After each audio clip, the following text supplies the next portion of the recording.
first I want to say thanks to everybody here for being a part of this, to put this thing together for the future leaders and the speakers, tomorrow's leaders, Brand Star, everybody. Cystic fibrosis, I said that correctly, right?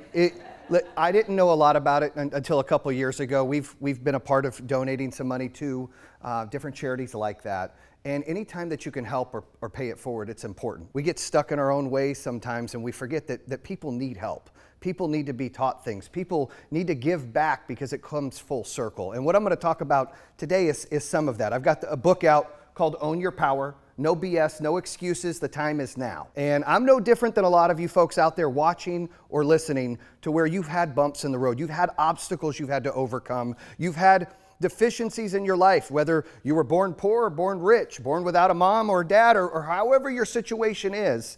Everybody's got their own problems that they've got to overcome. They've got to put that perspective and change their mindset. So I'm going to kind of go over a few chapters here and really try to inspire and motivate people to get out of their way and have 8 reasons to live a no excuse life. And so I'm going to start by, it mentioned the 2019 EY Entrepreneur of the Year Award that I won. I remember when I went to the event, I had to really show myself off to all of these judges and pitch them why I should be the EY winner. I didn't even know that we applied for the thing. And a buddy of mine, we were having a little adult game night, right? We had adults over, we have a game night. And a buddy of mine, Brian, who works for EY up in Michigan, is like, hey, I hear you're up for a finalist for the EY Entrepreneur of the Year Award. We get tons of awards, and I'm not trying to diminish any kind of award, but I was like, yeah, whatever, yeah, it's fine. He's like, are you going to the thing? I said, I ain't going to the thing. I'm not interested, it's no big deal. He said, this is a big deal. I was like, really? He's like, yeah, Damon, I think it's Damon John from FUBU, right? He won the award. Several people have won the award. You need to take this seriously. So I call my guy Raj, right? Roger's our PR blogger. And I say, dude, I think it's next week. Can you schedule me to be a part of the event and the whole festivities? And what do I got to do? What do I got to know? I don't even know what I'm going to talk about. How am I going to pitch this? So he sets it up. I get the folder. I open it up when we get there for the dinner and the cocktail hour. And I go through and I see that everybody there, all the judges are ex-winners, right? They're all white shoe Ivy League folks. There's nothing wrong with that if that's what you are. I'm just not that. So I'm walking around. I'm like, all right, I'm trying to find my groove.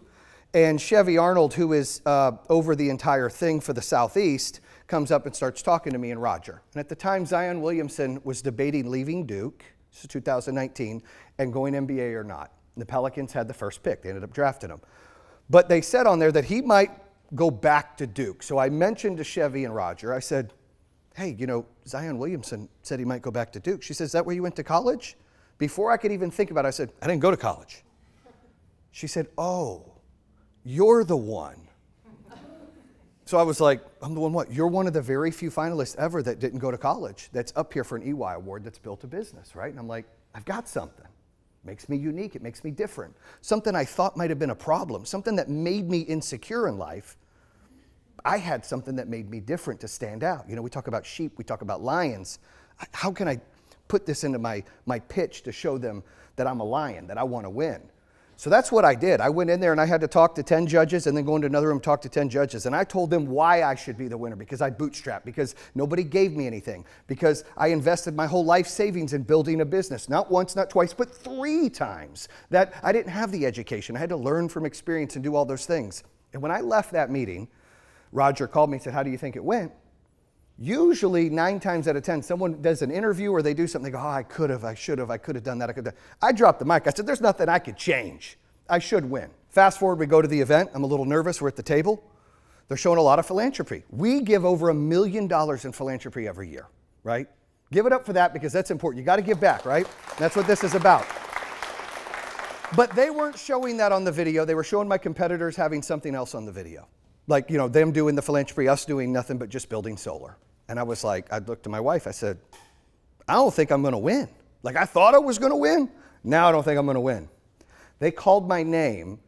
I was in awe, right? I got to go up there. It was the first one to win. They had 8 categories that night. And I thought that I only had like 60 seconds to give a speech. So I did it in 60 seconds. Turns out some people are going 8, 9 minutes. This was 2019. Had I known, I'd still be doing the speech today in 2021. I assure you. I had a lot to people to thank and to tell the story about how we got there. But you join a group, a brotherhood of, being an EY entrepreneur winner. Men, female, all of them in there together. I got invited to the hotel party on the top floor, and they said, "Hey, Jayson, you should share your story. You should write a book." I said, "I've never even read a book." They said, "Well, you need to write a book." I said, "Well, I don't know about that." So I kind of shelved that. Went back to the room. I'm sitting there with my wife. We're overlooking the Atlanta Braves' new stadium. That's where it was at. It was in Atlanta. And I had this, how the F did I get here moment? Like, how did I get here? And it reminded me of about 21 years before that, where I was a 17-year-old kid with my girlfriend pregnant. I dropped out of school. I didn't have a college education. I didn't graduate a traditional high school. I worked since I was 14, helping my parents pay bills. Lived in a trailer park. My parents were blue collar, working 2-3 jobs, whatever we had to do. I had no excuses. Made me who I am. But I remember being back in that moment with my girlfriend at the time pregnant, and us going through a lot of issues because her mom was telling her she had to give the baby up for adoption. That she was not allowed to have this child because she was 16 turning 17 years old. It wasn't a choice. That she could not have this kid. And that she would be her mom would be bringing around different people to adopt our child. And I'm 17, turning 18 years old. I don't know my rights. I don't know what's going on. I'm fighting with my girlfriend because her mom's so involved. And I remember that moment. I remember going through that process of when Hannah, my daughter, was born. And I remember that Liz, my wife, we're married now 20 plus years, 4 kids, 2 grandkids and everything. So there's a good thing to the story, right? Right? I remember her telling me, because we were on and off a lot when we were young because we were kids raising kids. And I remember her telling me, "Look, I'm getting induced tomorrow. You want to come see Hannah born, show up to the hospital." Well, I showed up with a Polaroid camera. For those that don't know what a Polaroid camera is, it's cool, look it up. But it's a Polaroid camera. You take a picture, you shake it out. It was good. I was excited. I showed up with my buddy Benji. I went into the hospital. As I pulled up to the hospital, I saw her mom and her sister running out of the parking lot. I'm like, okay. I walk in. I said, "Is Elizabeth Stovey here?" The nurse said, "No." I said, "I just saw her parents, her mom and her sister, and she's having my kid. I want to see my daughter." Yeah, she's under an alias name, right? And so I then said, "Well, what am I supposed to do?" I was getting emotional. She's like, "Well, this is when you can go to the nursery and see the kids. They turned the names around, but you could see them." So I say, "What can I do?" She said, "Go up there and take pictures of the kids. You won't know which one's yours, but you can take pictures and figure it out." So I go upstairs, 18 years old, and I start taking pictures of these kids that I don't know which kid's mine. I broke down. I got emotional. Going back to 2019, when I remember how did I get here, I remember that moment that happened where I couldn't see my kid be born. I didn't know which kid was mine. I was leaving. I was upset. It was 18, 19 years. I was 18 years old. I decided 2 lives were going to change that day. One, I was going to change the person I was, and I was going to make my own map, which is really my first chapter in the book, that nobody, not her mom, not my parents, not friends, not bosses, not peers, not haters, not anybody, would dictate my map. That it's my life and it's my map to live.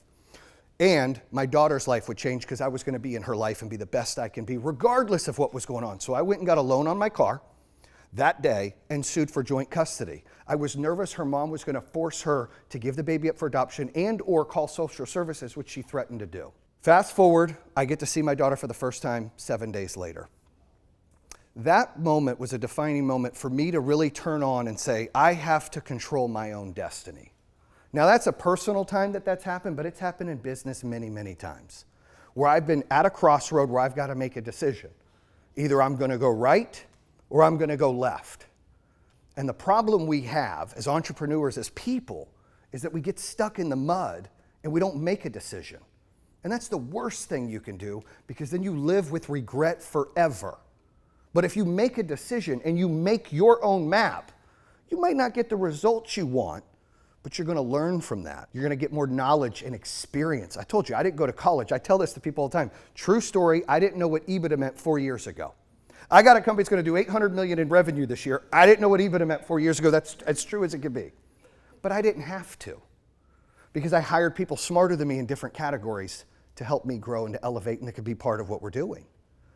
You know, I think that brings me to chapter 2. There's no elevator in life. You got to take the stairs. You know, as an entrepreneur, opening a home security business when I was 24 years old, knocking doors, doing the pitch, hey, how many cars you got going by your house? I'd like to put the sign in your yard, give you a free system. It's $1 a day monitoring. Bam! I was selling home security all the time, training people to do it. I loved it. I was passionate about it. I had a why. I felt like I was protecting people. You know, they were 19 times less likely to get broken into if they got a home security system. So I loved what I did. That passion allowed me to continue to build the business because people would follow me into that.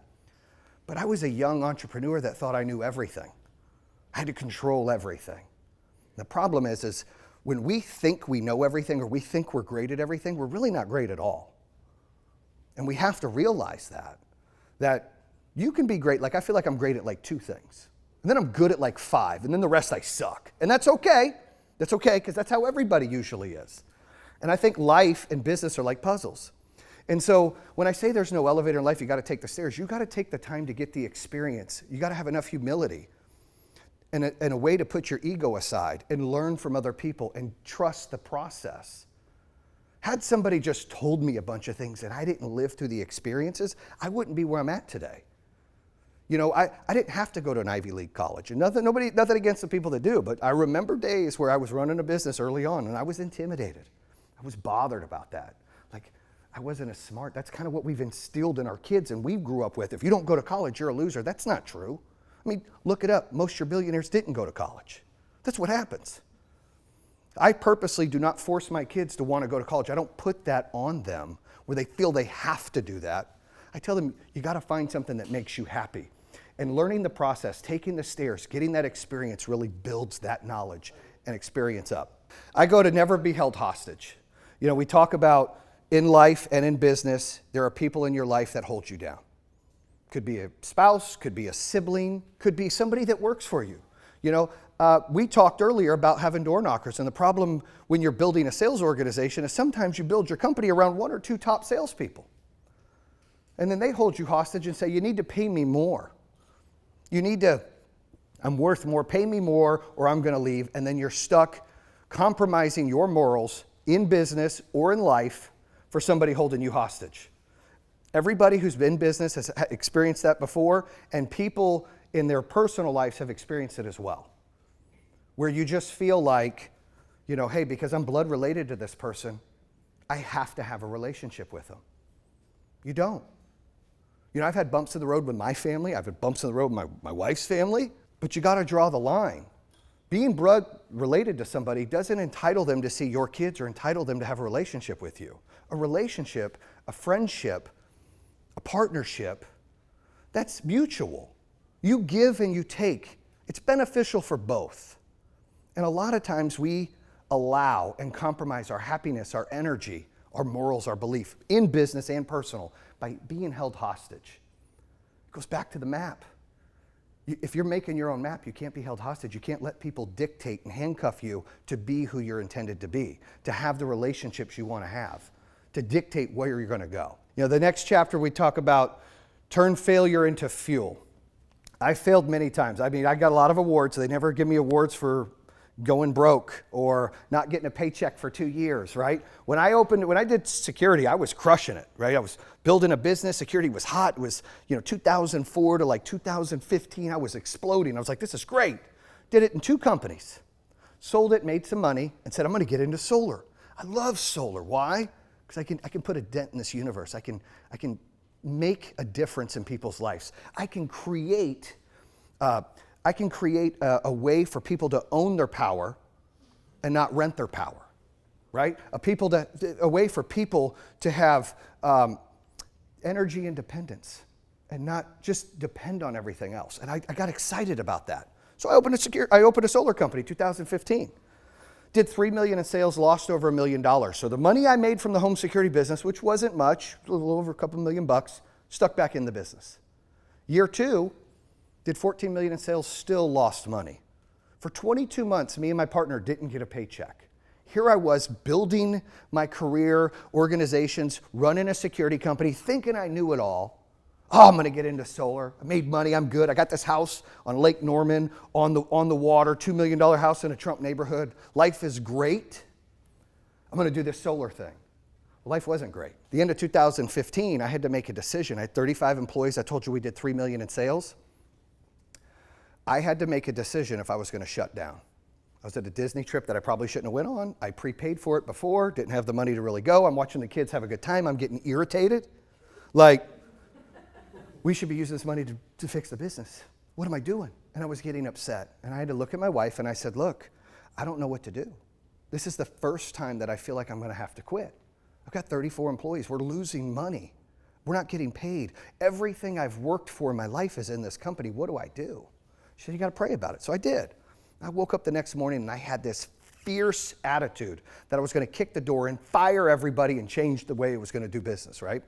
Well, I did kick the door in after I sold my house on the lake and took that money and put it in the business so I wouldn't be held hostage. So we had money to continue to operate. And then I went in and fired about 80% of the people and started to hire on culture, personality, integrity, morals. Why are they here? Do they have a why? Or are they here for a paycheck? I started laying the groundwork to building a great culture. I started to turn failure into wins, into success, because I would go and try to sell something. I didn't get it. I wanted to share and take that information I failed at and teach it to the other people. I knew I had to keep falling down and struggle in order to get better. I knew I had to do that. And that brings me to scared money don't make money. I had to bet on myself. I sold my house. Wife gave me the stink eye, and I had to stick everything, not only the money I made from the first 2 security companies, but the money I made, or the money I had in the house, I had to stick in the business, and we downsized. And I had kids going, why are we living here? This is what we got to do. Sometimes you got to put your ego aside. You got to check it. Sometimes you got to be humble for the greater good. Sometimes you got to realize that success isn't what you have, who you are, or how much money you make. It's being fulfilled. That's being successful. I know tons of people that are as successful as can be that don't have a lot of things. They don't make a lot of money, but they're so happy and they're so fulfilled. Teachers, people that help run foundations, that give back to the community. They're fulfilled. They don't do it for self-righteousness. They do it because it feels good. And I knew that I had to get right by that. I knew I had to be a part of something that felt good. So I put everything and doubled down and grew the business up. Year 3, we ended up doing 40 million in sales. We were profitable. Year 4, we did 105. Year 5, we did 185. Last year, we did 360 million. We'll break 700 million this year. So that is called scared money don't make money, because you double down on yourself. We're at 2,400 employees and in 15 states now. And had I shut down and quit, we wouldn't have those 2,400 employees. We wouldn't have those 30,000 customers. We wouldn't have made a dent in the universe about going green and having renewable energy and creating new jobs that we've done. And that brings me to love your haters. We've all got haters.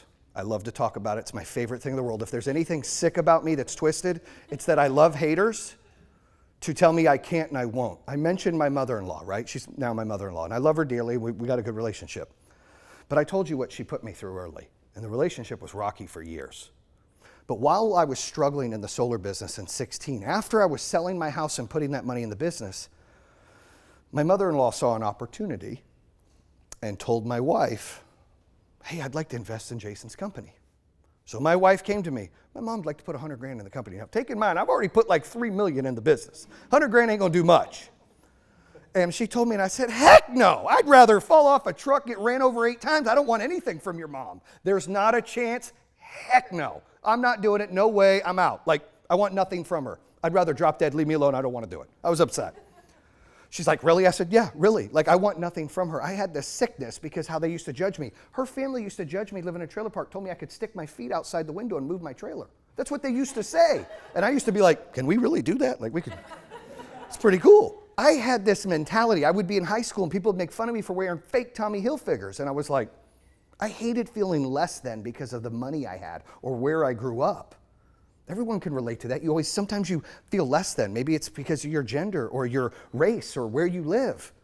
I was feeling that because I was broke, because I went to a school where people had money and I didn't. And I struggled with that. It gave me this thing like, I don't ever want to feel that again. So I started to turn that hate into fuel. When people would hate on me, I turned it into fuel. Fast forward about the money. I went to my business partner. I said, dude, you're going to get a hoot out of this. Tish wants to invest $100,000 in the business. I said, hell no. He said, dude, we should do that. Why? We don't need it. I just put over $1 million. I sold the house. We don't need it. He said, man, what better way than to make your mother-in-law, who's been your biggest critic and your biggest hater, make money?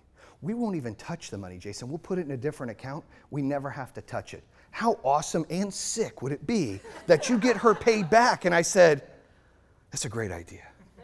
So we said yes. We stuck it in an account. We didn't touch it. 3 years later, she was a millionaire. We bought her out. That's called turning your haters. You've got to love your haters. That's taking that and making it. What bigger way to turn that hater to a fan, to make them a millionaire, right? Someone who didn't believe in me. You can't hate the haters. You got to love them. You got to understand that there's three kinds of areas that people sit in their life. And I've been in all three. I'm guilty of it. One, you can be positive and you can love people that are successful and you can promote and elevate people and you can want to learn and be knowledgeable and train and be better, right? That's where we want to stay. That's where I'm at today. Like you just want to help people and just do great things, and I love to see success. Group two is those people that are insecure. We all know those people. My family was insecure. As I started to elevate, make money, my family would be like, I have to take my shoes off. Like, why is your house so big? Like, it was insecure. They weren't hating. They were insecure. You ever think of Homer Simpson backing up into the bushes, right? And he's like, oh, I don't want to be here. There's people that live insecure. I've been there before. I've been around people where I'm like, whoa, I'm kind of insecure. I was insecure about people who graduated college. I was insecure about running a business at 24 years old, right? And then the third group is your haters, the people that your success is their failure, right? And their failure is your success, and they blame and they point the finger and they make excuses. That's all they do. We know some of those people. They're toxic. You need to get away from them, and you need to turn that into fuel to be positive. I had so many people tell me when I left the security business to open up the solar business, that will never, ever, ever work. Good luck with that. Glad to say some of them work for me now. Some of them are dealers for me now. They're begging to get into the industry now. But that's what it's about. It's not about holding people in that hatred of mud. It's about elevating them and turning them into fans. Team out. I talked about it earlier. Life is like a puzzle. And you got to find people around you that aren't the same, but that are better than you in other ways. You can't be great at everything, so find people great at other things. I had to find a CFO that knew what EBITDA meant, knew how to get our books right. I didn't know what we were doing. I used QuickBooks. We're doing 18 million sales. I'm using QuickBooks. That's a true story. That's not good. Thank God we've had audited financials. We've done everything since then. Things that I've learned as I go. But I also had to bring in a president that understood how to build corporate structure and HR and things that I didn't understand. I'm a sales guy. I'm a motivator. I'm an inspirer. I could scale. I'm not good at that other stuff, and that's okay. I don't have to be. I surround myself with other great leaders that can be great at that stuff, and I could lead them. And that's about teaming out. You find people, whether you're hiring people or whether you're going into a relationship, that can elevate you, that can uplift you, not hold you down. You want to be around. You only get one life. You don't get a redo, and all your energy, you want to make sure it's elevating yourself and the people around you care about. That's what this is about. And last but not least is focus on the play-by-play. Every single day you have to set goals. And the biggest problem people have is they set these extremely high goals and they get discouraged. I'm going to open this business, I'm going to be rich. Doesn't work that way. You need to open a business because you love what you do. And then you want to help other people get a job. I have 3 rules when you're running a business or you're building a business. Rule 1 is the first people you pay when you're making money in the business is your people. The second thing you pay is your vendors, and the third is reinvest. And people say, when do you pay yourself? You don't. When you're a true entrepreneur and you're building a business, you're living off ramen noodles and peanut butter and jelly. Or if it's me, it's SpaghettiOs. I love SpaghettiOs. You don't go and open a business because you want to be rich. You open a business because you want to make a difference. And you want to bet on yourself. You want to be a leader. People will follow you if you show them you're reinvesting in the company and you believe in something. But when you don't believe in something and you're selfish and you're taking that money out of the business, people won't follow you. You're only as good as your last week is. There's no foundation. You didn't reinvest it to build that company. People want to see that. And I leave you with this. As we go into this world, as we continue to get through COVID-21, COVID-23, all the COVIDs that are going to be coming, right? I truly believe they're going to change every time, right? I don't know when this is going to end. But as we go through these things, you need to reach out and help people. You need to find a way to make a difference. You need to understand that we've got one shot. Maybe it's call somebody you haven't talked to in a while, call a parent, call a friend, help somebody out at a bus stop, help somebody out at the grocery store. Give back to a foundation. We're in a world where everybody is just taking and taking and taking, and it's time to start giving back. It's time to start doing things because we have a why bigger than us. It's time to start being a part of elevating people and making a difference in life rather than trying to be self-induced and try to just grow ourselves. Because what will happen is what I mentioned earlier is that full circle. Things won't go good, you'll eventually break down, and that's how this happens. You have to find a way. You have to write yourself. You have to set those goals. I have a motto. I don't set anything past 180 days. I set a weekly goal, a monthly goal, a 3-month goal, and a 6-month goal. That's it. So when the CFO goes, what's the budget next year? I don't know. Not going to give that to you because I don't know. Because I'll get discouraged if I don't hit it. But if I can focus and stay in the light right in front of me, today, this week, this month, 3 months, and 6 months, it's never too big. Now I'm getting little wins. And those little wins make a difference. And you take those wins and you share them with other people. You allow them to get wins. You allow them to be elevated and make a difference. Now, I know I'm running out of time, right? But I will say this. 2022 is coming. The world is going to continue to be hard. We're all going to have these obstacles. You need to ask yourself, is it going to be day one that you make a difference in someone's life, or is it going to be one day? Is it going to be day one that you go out and make your own map, or is it going to be one day? Is it going to be day one that you want to go out and do everything you've wanted to do, bet on yourself, or is it going to be one day? And I hope that you say it's day one. That's all I've got. Bam!